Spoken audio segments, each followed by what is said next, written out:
Happy New Year. This is CTV News for January 2nd, 2020. I'm Patricia Vallone. And I'm Byron Scott. Thank you for joining us tonight. Well, Prince George's police are investigating the death of a woman in Capitol Heights. Investigators were called to the 8700 block of Ritchie Road at about 5:30 this morning for a welfare check.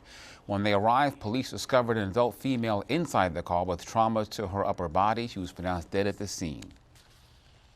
So this morning around 5:30, we received a call for a welfare check. A citizen in the area noticed a car in the parking lot here in the 8700 block of Ritchie Drive with a person inside not moving. So they gave us a call. We came out to check it out. The call came out initially as a welfare check. When our officers arrived on scene, they did in fact discover an adult female inside the car, unresponsive and suffering from trauma to the upper body. After further examination, she was determined to be deceased. Anyone who may have witnessed this incident is asked to call police. And police are investigating the shooting death of a 56-year-old woman in Landover Hills.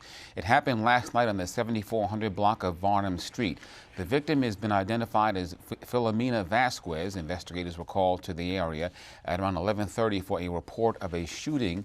Police discovered Vasquez, who was unresponsive, inside the home. They say it appears the shots were fired from outside the residence. Anyone who may have witnessed this incident or know anything about it is asked to call police.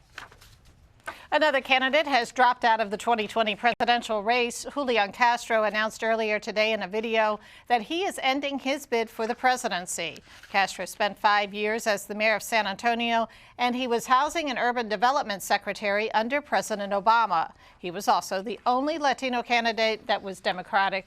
And while Castro participated in the first 4 primary debates, he was left out of the most recent forums. Only a month until the Iowa caucuses.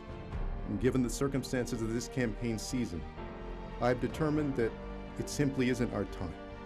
So today it's with a heavy heart and with profound gratitude that I will suspend my campaign for president. And there are now 14 Democratic candidates left in the race. Well, Christmas may be over, but thanks to the National Defense Authorization Act, federal government employees are getting an extra gift, a pay raise.